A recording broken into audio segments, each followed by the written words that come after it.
존경하는 국민 여러분, 안녕하십니까? 주미애입니다. 지금의 대한민국은 민생, 평화, 민주주의 3대 위기를 한꺼번에 겪고 있습니다. 국민들께서는 절박한 마음으로 우리에게 압도적 힘을 실어주셨습니다.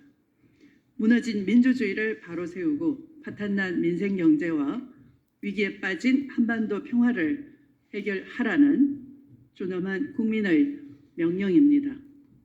이제 국회에서 힘을 가진 우리가 답해야 합니다. 민의를 따르는 개혁 국회를 만들어 민생을 되살리고 평화를 수호하며 민주주의를 회복해야 합니다. 첫째, 무너진 민생 경제를 회복하기 위한 신속한 민생 입법 추진입니다. 국민의 미래 먹거리와 민생 관련 입법은 정쟁의 대상이 될 수가 없습니다. 여야가 따로 있을 수가 없습니다. 이재명 대표가 제안한 신용 사면 등 처분적 법률 입법도 지원하겠습니다. 민생 경제 법안을 신속 처리하여 적기에 시행될 수 있도록 의장 직속의 민생 경제 법안 상시 TF를 가동하겠습니다. 둘째, 윤석열 정부가 무너뜨린 외교와 평화를 국회가 정상화해야 합니다. 저는 미국의 싱크탱크인 헤리티지 재단과 국제전략연구소 CSIS에서 북핵 해법을 제시하는 등 평화를 위한 외교 노력을 쉬지 않고 전개했던 경험이 있습니다. 집권 여당 당 대표로서 4강 외교와 평창 올림픽 성공적 개최를 위해 낸시 펠로시와 시진핑 주석, 러시아 볼로딘 하원 의장을 만나기도 했습니다. 민헨 안보회의에 참석해서 정전체제 종식과 평화체제 구축을 설파하는 외교적 노력도 다 했습니다. 이런 저의 경험과 성과를 바탕으로 국회가 나서서 망가진 외교를 복원해내겠습니다. 세 번째, 무너진 민주주의를 바로 세워야 합니다. 압수수색과 무더기 기소로 온 나라를 공포 분위기로 몰아가는 검찰 독재 정부는 언론 통제 등 비판적 목소리마저 입틀막을 자행하고 있습니다. 국회의원의 입을 틀어막고 사지를 들어서 끌어내는 만행을 자행하기도 했습니다. 검찰권을 남용해서 야당 대표에 대한 무차별적인 사법폭력이 자행되고 있습니다. 더 이상 민주주의가 무너지는 것을 침묵하거나 방관하지 말라는 것이 이번 총선 민심입니다. 민주주의의 꽃이자 최후의 불후인 국회가 앞장서서 민주주의를 지켜야 합니다. 그래서 개혁의장이 꼭 필요합니다. 넷째, 미국과 유럽 등 선진국은 미래를 위한 대전환 준비를 착실히 이행하고 있습니다. 대전환 준비는 미래 먹거리와 직결됩니다. 그러나 윤석열 정권은 이에 대한 준비가 전혀 없습니다.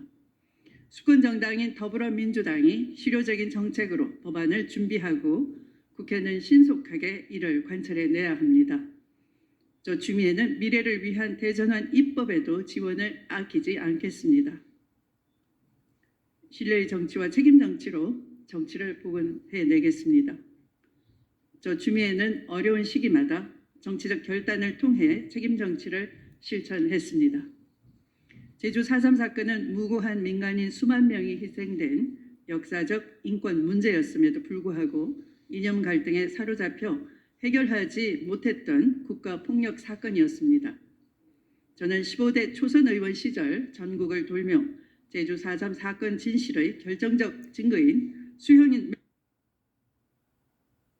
제주 4.3 특별법을 발의했고 여야 합의를 주도해 법안을 통과시켰습니다. 그리고 마침내 법무부 장관 시절 직권 재심을 통해 희생자들에 대한 법적 명예회복과 국가의 배보상이 가능하도록 지원해서 20여 년에 걸친 제주 4.3 사건 해결의 대장정의 마침표를 찍을 수 있었습니다. 이렇게 제주 4.3 인권사에 제가 기여할 수 있었던 것이야말로 제 정치 활동 중에 가장 보람된 일이라 할 것입니다. 지난 2016년 박근혜 대통령 탄핵 국면에서는 당시 청와대는 야당 출신 총리를 임명해서 시간 끌기를 했습니다. 그리고 정치권 일각에서는 거국 내각과 국회 추천 총리 및 개헌을 주장하기도 했습니다. 그러나 광장의 촛불 민심은 대통령 퇴진과 탄핵을 줄기차게 요구하는 상황이었습니다. 그때 저 추미애는 의원총회에서 의원님들을 설득하고 탄핵으로 당론을 모았고 대통령의 헌법 수호 책임을 묻는 이른바 행상 책임 논리로 탄핵에 성공했습니다.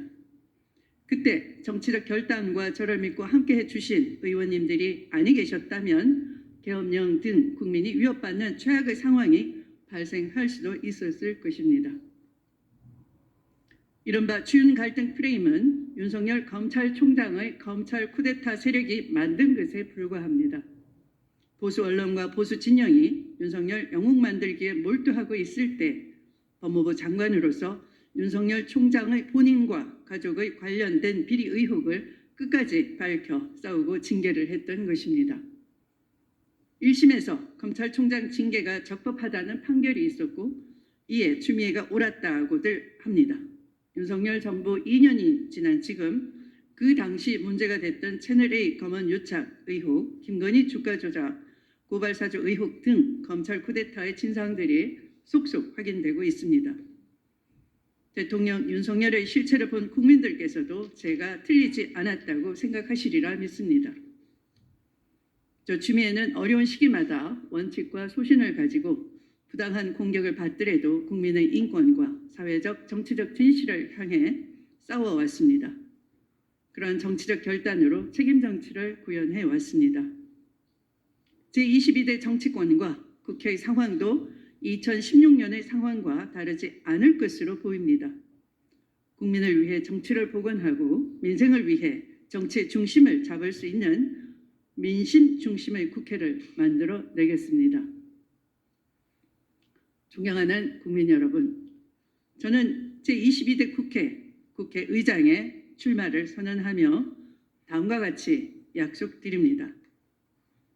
하나, 검찰개혁, 언론개혁 등 개혁 입법과 민생입법을 신속히 추진하겠습니다. 이를 위해 신속한 원 구성을 완료하겠습니다. 하나, 대통령의 본인, 가족, 측근이 관련된 이해 충돌 사안에 대한 거부권 행사 제한을 강구하겠습니다. 하나, 국회 예산 편성 권한을 신설해 국회의 권한을 강화하겠습니다. 하나, 국민 발안제를 도입해 국민의 입법 참여를 확대하겠습니다. 하나, 기후 정의를 통해 미래 세대의 기본권을 지키겠습니다. 하나, 의장의 독주와 전횡을 막기 위하여 의장에 대한 불시민 권한을 당과 당원에 위임하겠습니다. 존경하는 국민 여러분, 저 추미애는 초심 그대로의 진심을 다하겠습니다. 제가 국회의장이 되면 동료 의원님들과 함께 혁신하고 개혁하는 국회를 반드시 만들어내겠습니다. 제22대 총선에서 보내주신 국민의 민심을 받들어 다시 자랑스러운 대한민국을 만드는 소명을 다하겠습니다. 경청해 주셔서 감사합니다.